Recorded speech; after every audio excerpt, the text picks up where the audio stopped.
Hey guys, good morning, welcome back to my channel. हमारे पास बच्चों को तो गाइस आज करने वाले हैं टाइम स्टैंड वर्क। तो काफी प्यारी क्लास होने वाली है और काफी सारी क्लास होंगी, उन क्लासों को आप देख लेना। उससे पहले अगर आपने हमारे चैनल को सब्सक्राइब नहीं किया, पहले चैनल को सब्सक्राइब कीजिए और ज़्यादा से ज़्यादा सपोर्ट कीजिए। फटाफट से करेंगे प्यारे प्यारे क्वेश्चन और हर एग्जाम की आपको तैयारी कराने वाला हूँ, बिल्कुल ईजी है, ठीक है। और हर टॉपिक के जितने भी क्वेश्चन हैं, ठीक है, और हर छोटे से छोटा बड़े से बड़ा क्वेश्चन मैं आपको कराने वाला हूँ, हर टाइप के क्वेश्चन कराने वाला हूँ, ठीक है। तो फटाफट से कर लेते हैं और आप प्ले लिस्ट में जरूर आप चेक कर लेना, ठीक है। तो फटाफट से फर्स्ट क्वेश्चन कर लेते हैं। फर्स्ट क्वेश्चन में कहा गया है the cost price of 15 article is same as the selling price of 10 article. देखो साफ साफ दे रखा है कि कॉस्ट प्राइस कितने आर्टिकल का, 15 आर्टिकल, किसके बराबर है, तो दे रखा है selling price of 10 article, selling price of 10 article. अच्छा, कॉस्ट प्राइस क्या है, खरीदने वाला मूल्य, और सेलिंग प्राइस क्या है, बेचने वाला मूल्य, ठीक है। यानी कि कोई आर्टिकल आपने कितने का खरीदा ये बताता है और सेलिंग प्राइस आपका बेचने वाला मूल्य कितने का बेचा। तो यहाँ से निकालना चाहो तो CP अपॉन SP हो जाएगा सेलिंग प्राइस, तो ये जाएगा 10 अपॉन नीचे चला जाएगा 15, ठीक है। जो कटता काट लो भाई, काटोगे 5 से तो 2 पे जाएगा और 5 से काटोगे 3 पे जाएगा, यानी कि यहाँ से रेशियो निकल के आएगा ये 2/3 का आ जाएगा। कहने का मतलब क्या है, अगर कोई भी आर्टिकल आपने 2 का खरीदा 3 का बेचा तो कितने का प्रॉफिट हो गया, 1 का प्रॉफिट हो गया सीधा।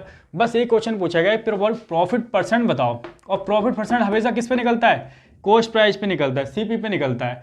प्रॉफिट हो या लॉस हो, ठीक है, हमेशा आपका CP पे निकलेगा, ठीक है। तो कितने का है, 2 का, और ये चला जाएगा 1 का प्रॉफिट है, ठीक है।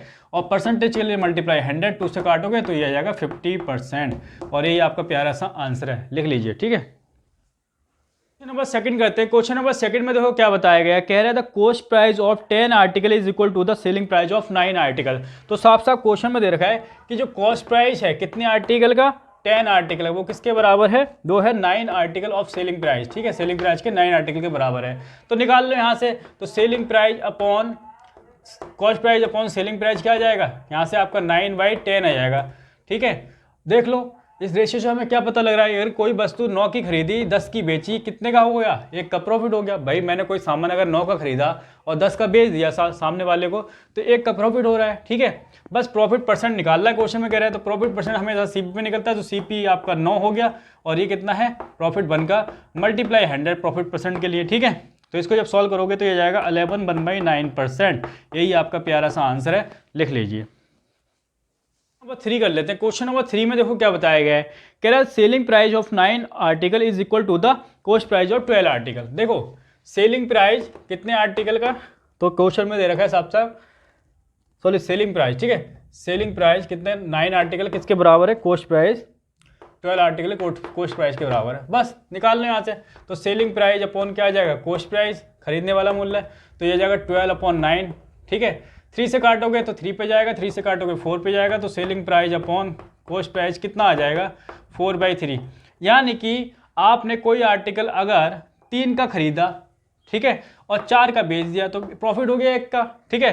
प्रॉफिट परसेंट के लिए क्या करते हो, CP नीचे आता है, CP कितना है, 3 है, और प्रॉफिट 1 का हो रहा है, मल्टीप्लाई बाय 100 प्रॉफिट परसेंट के लिए। तो इसको जब सॉल्व करोगे तो ये होगा 33 1/3%, यही प्यारा सा आंसर है, लिख लीजिए। नेक्स्ट क्वेश्चन की ओर चलेंगे, क्वेश्चन नंबर करेंगे नेक्स्ट, ठीक है। क्वेश्चन नंबर 4 कर लेते हैं। क्वेश्चन नंबर 4 इंपोर्टेंट है काफ़ी। तो क्या कहा गया है, तो इसमें कहा गया है किसी वस्तु को 436 पर बेचने पर उतनी ही हानि होती है जितना कि 464 पर बेचने पर लाभ, ठीक है। जितनी हानि होती है उतना ही लाभ। अगर देखो सामने वाला किसी कॉस्ट प्राइस की कोई वस्तु है, ठीक है, इसको कितने में बेचता है, तो 436 में बेचता है, ठीक है। तो उसको क्या होता है, साफ साफ कह रहा है हानि होती है, उतनी ही हानि होती है जितना कि 464 पे, इसमें मतलब इतने में बेचने पर लाभ। मान लो कि अगर उसे 1 की हानि होती है इतना बेचने पर, और इतना बेचने पर 1 का लाभ होता है, कह रहा दोनों चीज़ें बराबर हैं। तो अगर देखो 12 में यहाँ पे 13 भी लिखता, 13 इधर लिखता, 13 का अगर प्रॉफिट होता तो 13 का लॉस होता, तो 13 कट जाता, आता 1 ठीक है, रेशियो तो 1 आता। तो ये देखो यहाँ इनके बीच का गैप कितना हो गया, 2 हो गया, और यहाँ से देखोगे इन दोनों के बीच का गैप तो 28 है, ठीक है। ये 2 नहीं है, कितना होना चाहिए, 28 होना चाहिए, यानी कि किसका कितना टाइम, 14 टाइम। तो उसी प्रकार से ये भी 14 होना चाहिए और ये भी 14 होना चाहिए। बस बड़ी वाली वैल्यू में आपने 14 को माइनस कर देना है। तो जैसे 464 में माइनस करोगे 14, तो कितना आ जाएगा, ये आ जाएगा 054, ये आपका आंसर आ जाएगा। या फिर दूसरा काम, छोटी वाली वैल्यू में ये 14 को ऐड कर लोगे तब भी इतना जाएगा, ठीक है। एक तरीका तो ये था करने का कि आपका आंसर आ गया इस तरह से। दूसरा तरीका इसमें क्या हो सकता था, देखो दूसरा है 436 में और 464 में, ठीक है। इन दोनों के बीच का हमेशा गैप निकालोगे। इस तरह के क्वेश्चन में जब भी आएंगे दोनों के बीच का गैप देखो 28 का है तो इसका बस हाफ कर लेना, तो कितना आ जाएगा 14। इस 14 को छोटी वाली वैल्यू के साथ ऐड कर देना, तब आंसर आ जाएगा, या बड़ी वाली वैल्यू के साथ माइनस कर देना, तो यही आपका आंसर आ जाएगा सेम, ठीक है। दो तरीके हैं, फटाफट से कोई सा भी कर लो। क्वेश्चन नंबर 5 करेंगे। क्वेश्चन नंबर 5 में देखो क्या बताया गया, इंपोर्टेंट प्यारा सा क्वेश्चन है। कह रहा है profit after selling the commodity for ₹5 to 4 is the same as loss after selling इतने में।